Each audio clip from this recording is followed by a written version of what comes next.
maintain legally required reserves equal to a prescribed percentage of its deposits. It then quantifies this by stating, under current regulations, the reserve requirement against most transaction accounts is 10%. This means that with a $10 billion deposit, 10% or $1 billion is held as the required reserve, while the other $9 billion is considered an excessive reserve and can be used as the basis for new loans. Now, it is logical to assume that this $9 billion is literally coming out of the existing $10 billion deposit. However, this is actually not the case. What really happens is that the $9 billion is simply created out of thin air on top of the existing $10 billion deposit. This is how the money supply is expanded. As stated in modern money mechanics, of course they, the banks, do not really pay out loans from the money they receive as deposits.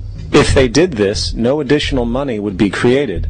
What they do when they make loans is to accept promissory notes, loan contracts, in exchange for credits, money, to the borrower's transaction accounts.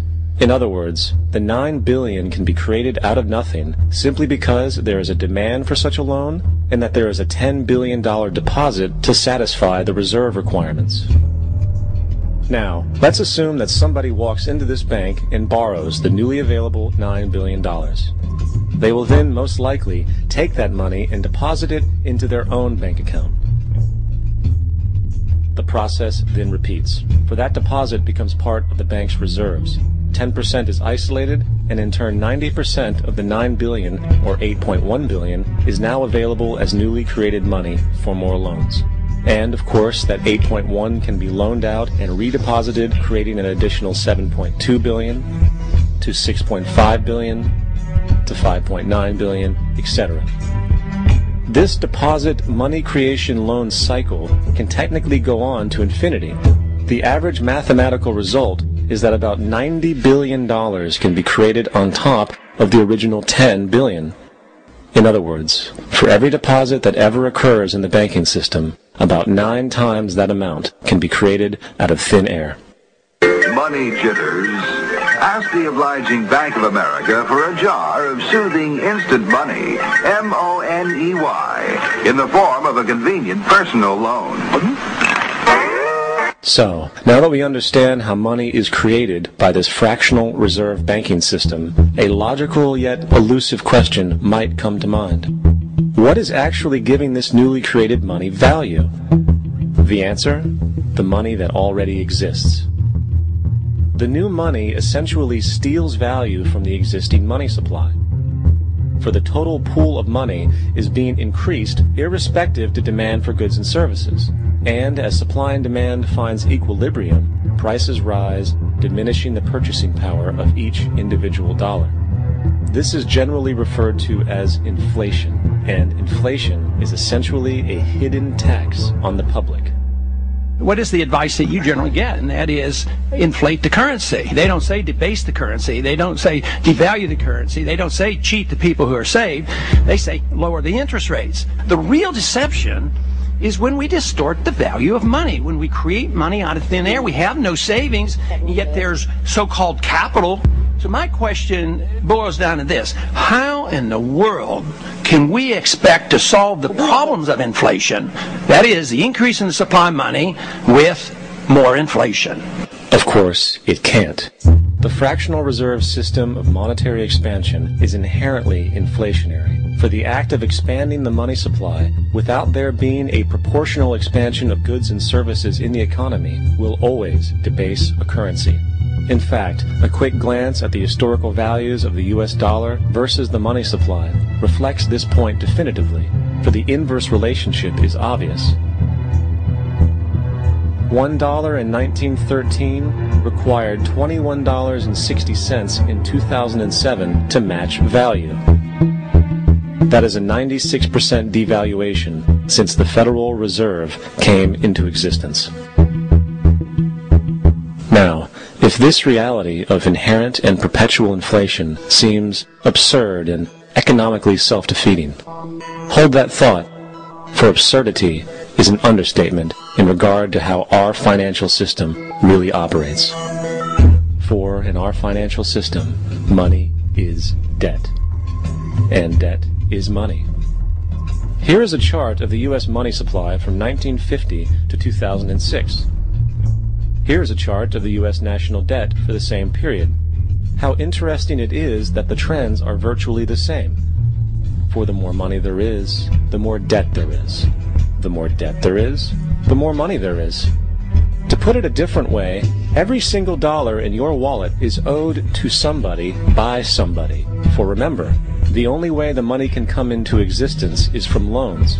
Therefore, if everyone in the country were able to pay off all debts, including the government, there would not be $1 in circulation.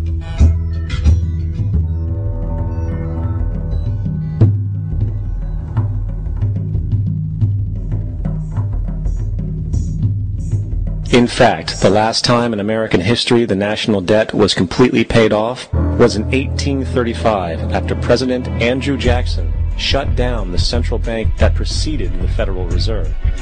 In fact, Jackson's entire political platform essentially revolved around his commitment to shut down the central bank, stating at one point, "The bold efforts the present bank has made to control the government are but premonitions of the fate that awaits the American people should they be deluded into a perpetuation of this institution or the establishment of another like it."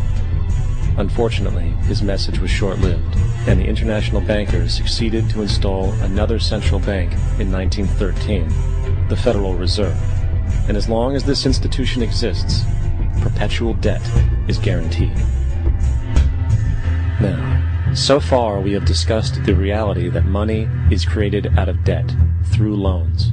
These loans are based on a bank's reserves, and reserves are derived from deposits. And through this fractional reserve system, any one deposit can create 9 times its original value, in turn debasing the existing money supply, raising prices in society.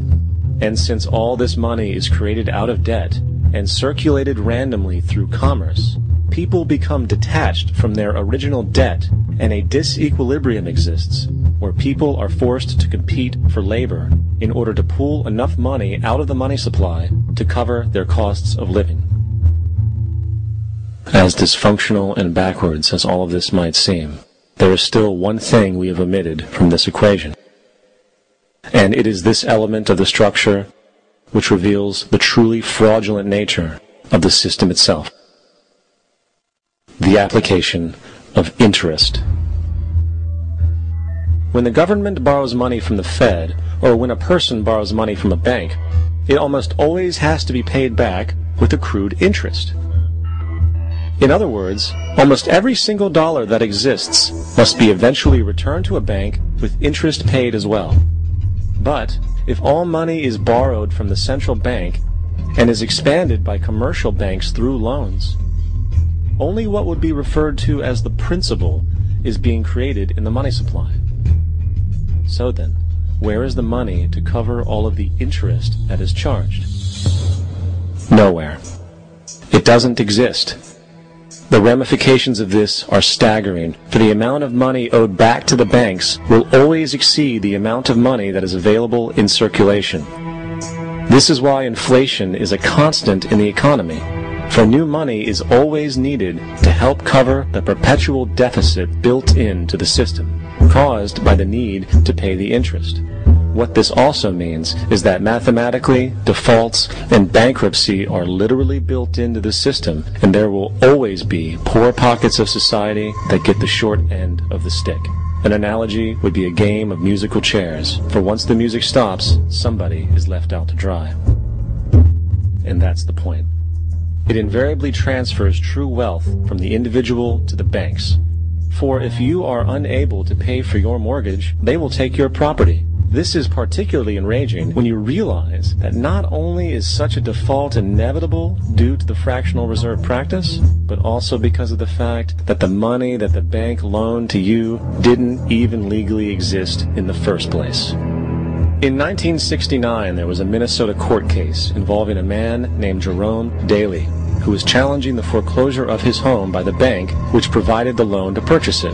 His argument was that the mortgage contract required both parties, being he and the bank, each put up a legitimate form of property for the exchange.